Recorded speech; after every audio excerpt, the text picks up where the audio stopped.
So we will pick up here and continue talking about about the theology or the doctrines, the teachings of Hinduism.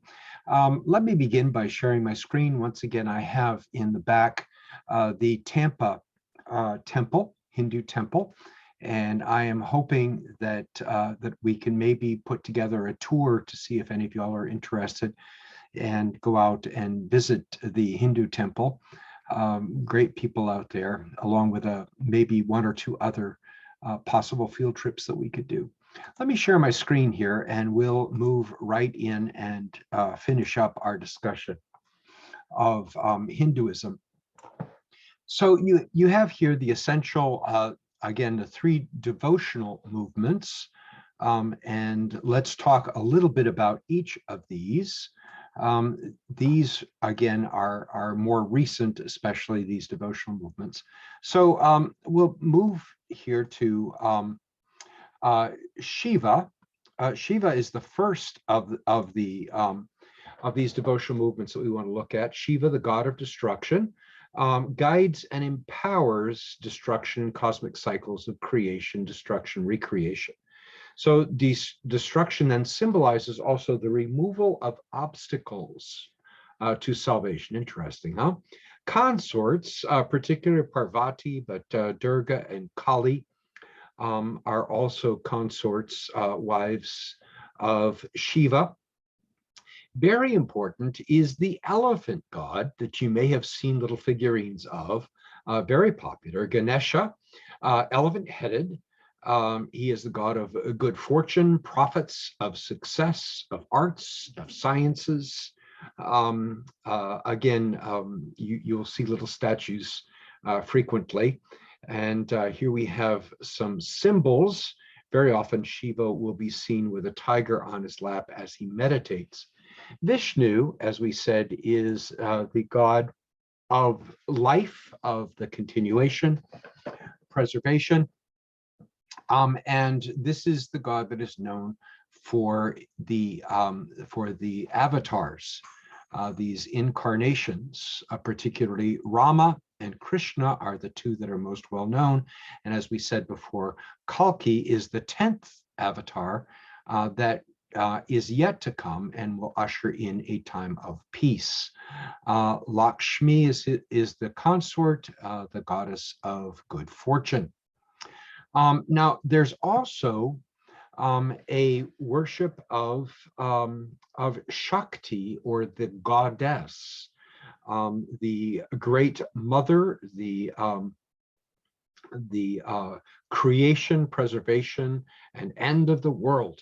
So worshipped as either the Devi or the Mahadevi, Mahadevi meaning the great goddess, revered by her followers as the supreme cause and end of all of the universe, more powerful and able to subdue even the opponents that cannot be subdued by others. So again, she takes on multiple forms, and you'll recognize that we just talked about these names also. Yoni is a symbol of feminine power in the cosmos. Now, three main paths to liberation or release from the cycle. One is karma, one is the jnana, or knowledge, and bhakti of devotion. So let's take a look at those real quickly. Karma, again, is the path of karma is the path of good deeds. If you do good and if you do well, then you will be reincarnated into a higher form of being and eventually reach the point where you can move into moksha. And the symbol is oftentimes this endless knot. If you take a look at that picture, you'll see that that one thing follows the other, that follows the other, that goes back to the beginning. The idea, again, of karma. Bhakti marga, or the path of bhakti, is that of devotion. We already said that this sort of begins in the 6th century. It begins with movements for Shiva and Vishnu. So there is again, the worship of a particular deity, and it might be many. So temples will typically be dedicated to one particular deity and then have other deities around. And these temples, of course, are treated as guests, and the worshipers are the hosts as they welcome them in. Again, we mentioned already the golden age of the Gupta Empire. Jnana, or the path of knowledge or insight, because it's not really knowledge as we think of it as facts, but rather a comprehension of the oneness of the universe. This is the path of wisdom. It is a matter of realizing that the spirit world is real and that the physical world is not. Now, it's not so much that it doesn't exist as that it is less ultimate, that the physical and the spiritual world are one. Though there is a group, a movement within Hinduism that would say that the physical world is actually an illusion, Maya. So it's the knowledge of the ultimate unity of Atman with Brahman through yoga, through meditation, through gurus, and so on. Interesting, we hear a lot about yoga. Yoga means path, but the yoga that here we're thinking about is actually much more of a process, and there are 8 steps that they work through. And I've got a quote here from the textbook that you don't necessarily have to read, but you want to kind of be aware of it. This is a series of 8 steps that will unite the self with God. It uses physical and mental techniques. Its goal is the liberation from samsara, and the 8 steps lead to this liberation, and the liberation is called samadhi.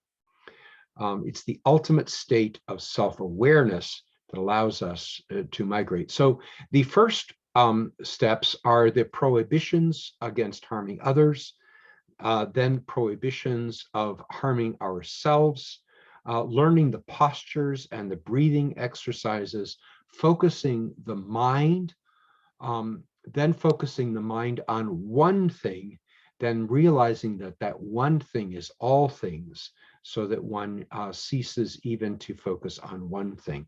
And at that point, there is the possibility of moving out. So as an ethical system, as a way of life, we have several things that we could talk about. First, of course, is the caste system. This divides humans into economic and social groups. Usually has to do with occupation, level of income, has to do with religious obligations and duties. Originally, the term varna, from which we get caste, meant literally the color of the skin. However, lately, as this passes on, it's less about the color of the skin and much more about the tasks and duties that each has. So in particularly the myth of Purusha, we see these. There are 4 main castes: the priests, the princes, the commoners, or merchants, and the servant or the peasant. And then under those come the separated, or the outcasts, which were known as the untouchables, which and Gandhi talked of them as the Harijans, the children of God. Today they're called, even by their own selves, the Dalits. Very often you will find that the Dalits, because there is no way up through the caste system, will convert to Christianity, Islam, or Sikhism in order to escape the caste system. Alongside of the caste is something called a jati, and there are 1,000 of these, but it is a birth state that that has to do with the particular profession. And this comes alongside of a person must marry a person that is either within the jati or within a jati that is equal to um, in social status and ritual status. Very interesting is the stages of life. Most cultures and societies, most religions present stages of life. There are ideas of that we are meant to move through, roles that we move through in life. To some degree in modern America, we've lost these. We don't really have the signposts. We seem to do everything backwards. And we jump around and we get married too young, or we have children before we're married, and then we get our careers and we're late to college, and we take too long in college, and then we get a divorce, and then we change jobs, and we decide the one we didn't like is no longer here. And about the time we're 40, we think maybe now it's time to start a family. We sort of, and that's a part of the freedom that we have in our modern world, but sometimes it can be confusing. For the Hindu in India, the first step is the student, and the student dedicates themselves to studying, to growing, to becoming an adult.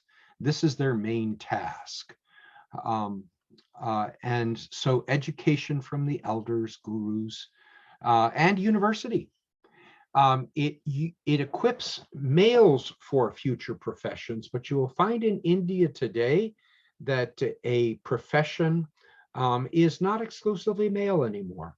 Maybe in the lower socioeconomic stratas, you still have a separation of male and female tasks trying to run a household, but professions now end up being with both men and women. But this is a time of preparation, a time of growth. You're not an adult yet. So when do you get to be an adult? Men are considered adults, ready to start the household, ready to start their professions at about 23, women at 18. Marriage is often arranged, a little bit less so today than it used to be. It's kind of interesting to hear people that have had arranged marriages. They are more likely to succeed than romantically based relationships. Very often, it's not the parents that do the choosing, but rather a consultant is hired to find the ideal mate. And anymore today, it's a little bit more negotiated. Having grown up in small town America and Latin America, particularly in Latin America, still today very often, there is the ritual of asking for the hand. And in Latin America, there is an idea that you don't just join the couple, but you actually join the two extended families. And Spanish has a term for the two in-laws of a married couple who are now joined into one family. This is, of course, similar, but much more so in an Indian Hindu environment. Upon the householder also, who is in their professions, these are the sustainers of society. They raise the young, they help to support the retired. Moving into the retirees, these are known as also as forest dwellers. The children have grown up, they withdraw a bit from family life, and they relinquish most of their possessions. They stop pushing for their own professional advancement and for wealth, and move into more of a reclusion. This becomes even more so for those that go for total renunciation. And the total renunciation, these become monks. There are, it's thought to be millions of these in India who have renounced their homes, renounced all worldly possessions, live in dependence on others, concentrate on their meditation and attempting to reach moksha.